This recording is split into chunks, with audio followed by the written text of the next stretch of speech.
Well, let's cross live now to Westminster and speak to the Shadow Financial Secretary to the Treasury, Gareth Davies. Really good to see you this morning, Mr Davies. So Rachel Reeves this morning will be planning to go further and faster to increase economic growth. She wants to implement the Silicon Valley of Europe. What do you make of these plans? Well, look, broadly, obviously, we are supportive of any measures that will grow our economy. God knows we need it after the last budget. And so we'll look for the detail today. We'll see what she says. But we've been very clear that, we do need more infrastructure in this country. We need more growth. And so let's see the detail. But I think the punchline for us here is that it's almost too late. The damage that the budget has done is affecting borrowing costs. It's slowing growth, it's put inflation up, interest rates staying high for longer. These are all things in the immediate term that are hurting our economy. And so measures that will be built and executed on in the 2030s isn't going to help growth today, isn't going to help the businesses who are paying more tax and cutting jobs as a result of the last budget. Well, so you say we need this investment and we need this growth, but Gareth, how do we get it? If it's not going to be this way, how do we get it? Well, we do get it through infrastructure, absolutely. And we set up, for example, the UK Infrastructure Bank to mobilise more private capital into infrastructure. That is absolutely how you grow an economy. But governments don't create the growth, they create the environment for growth. It's businesses and investors who create growth. And unfortunately, at the moment, we do have an environment which is not conducive to investment. And that's why we're calling on Rachel Reeves and the government to urgently look at not just the regulatory side, but the tax side, because that's what's hurting businesses today. That's what slowed growth. You remember when Labour came to office, we had positive growth, fastest growth in the G7, and on a good trajectory. Since they've come to office, growth has slowed, and that's because of confidence nosediving. It's because inflation's gone up, interest rates staying high for longer. Those are the things that we need this government to tackle. At the moment, the biggest blockage to growth is Rachel Reeves and Keir Starmer themselves. And so while we support any measure to build infrastructure, they've got to get the immediate term conditions and environment for businesses right. Gareth, there you are. You said you support circumstances for internal growth, but you scrapped HS2. I mean, there was going to be internal growth there. Why don't we just reinstigate that? It's a great question. I think it's a fair challenge. Whenever you build infrastructure, you've got to do it in a way that offers value for money for the taxpayer. We have to realise it's not our money and it's other people's, and people already pay a lot of tax. And so when projects do become too expensive and not in the end value for money, when you can redirect some of that money towards, for example, the road network, we introduced Network North because most people travel by road and not by rail.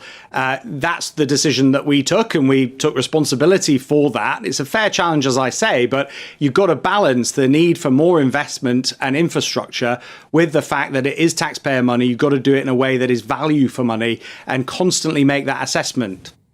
Would you welcome a third runway at Heathrow? I think, look, on Heathrow, we'll wait to see the announcement that is being made. This is something that's been discussed over many decades, as you know. In principle, of course, we support, as I said, any infrastructure projects, including Heathrow, but that would be subject to a series of criteria. There's going to be a lot of disruption, a lot of people affected by it. Labour need to answer how they can deliver a third runway at Heathrow while mitigating those issues and, of course, offering value for money. And so we'll look at the detail. But in principle, yes, again, we support any infrastructure that will grow our economy. Gareth, what about growing the population? You've got business. We hear business say we need more workers. We need more people to feed the workforce here, whatever that workforce may be. And figures out today show that the country, between now and 2032, not long away, could grow to a population, overall population of 72.5 million people. Could you just begin, maybe try and explain to me, are we overpopulated or are we not?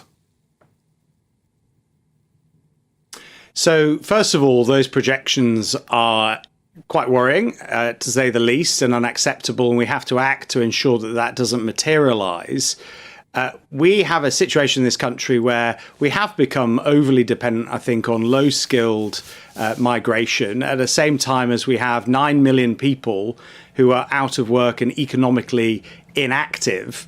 We have to tackle that fact first, I think, by getting more people, our own people, into the workforce, trained up and economically active. But at the same time, I think there are measures that we need to take in Parliament, in government, such as a legally binding cap on migration. We've had caps in the past, and I'm sure you'll challenge me on the fact that we've not quite met those caps, but they've not been legally binding. And I think that's the step that our Shadow Home Secretary has announced recently in terms of our position on this.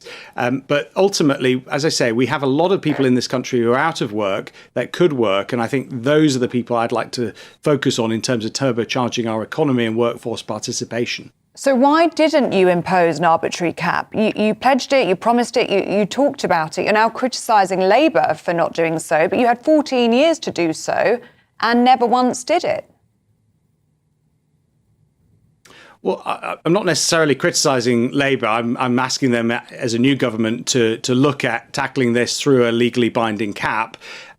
We did have a cap and we took a series of measures to tackle legal migration, such as through dependence or on student visas, for example, which was in the hundreds of thousands. And so we were taking action, but I absolutely accept that we do need to do more given these projections. And I've offered you two ways in which I think we could do more today, and we did take action on both of those things, both in terms of capping visas, and I gave you the example of student dependence, but also in workforce participation, getting more people back into work. The ONS will say, I'm sorry to interrupt you, but the ONS will say that their forecasts are based on historic data that came under your government, and people will be asking today, how did it get so bad?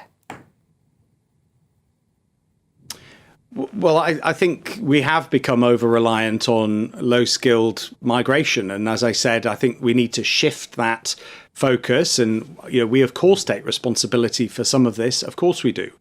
We did take action to tackle it, but we need to go further. And I'm, the first to say that. OK. Gareth, we've got to leave it there. Thanks for sharing your thoughts with us this morning. Good to talk to you. We've got to leave it there. Thank you very much indeed. Gareth Davies is the Shadow Financial Secretary. How excited should we be about what is going to be announced today? On excitement levels, a lot of this has been trailed already, so we're not expecting too many big surprises when it comes to the contents. And I think there's also a question of timing. So, for example, we're all talking about this third Heathrow runway. It would probably take about 20 years. Exactly. My point about that, and the people who complain about pollution and whatever, goodness knows what fuel airplanes will be running on in 20 years' time. Probably vegetable oil or something like that. Water. So there's so many things they're complaining about which I don't think will be relevant. Yeah, and I think that's a point Rachel Reeves has made too, which is you look at the advancements in kind of a green fuel, all the studies they're doing, it could all look quite different. But it also does go to show that as Keir Starmer talks about this, sickness and tries to compare his government to Margaret Thatcher's, which seems a little bit of a stretch at the moment. Yeah. There's no quick fix, and lots of the things they're talking about could help a little bit, reducing the number of judicial reviews, attempts you can have, which can thwart infrastructure projects, building. But this is all, little pieces here and there, and I don't think we're about to feel we're in some big growth revolution, even if the speech does go to plan. Well, how much of this is actually growth-friendly when we look at the plans? We've already said it's going to take an awfully long time, not only Heathrow's third runway, but also this European Silicon Valley that we're about to be promised. Yeah, so you look at some of the things Rachel Reeves is planning to say, and it does feel as though Liz Truss could say them in a speech back when she was Prime Minister, and we wouldn't be, that's so different. So I think that you can see cross-party support for some of the measures. It's just, what else has Rachel Reeves done? Well, of course, she did that budget, which I think you could say was pretty anti-growth in places, with raising employer national insurance. You have firms to this day saying they're thinking about redundancies or at least not taking on more staff.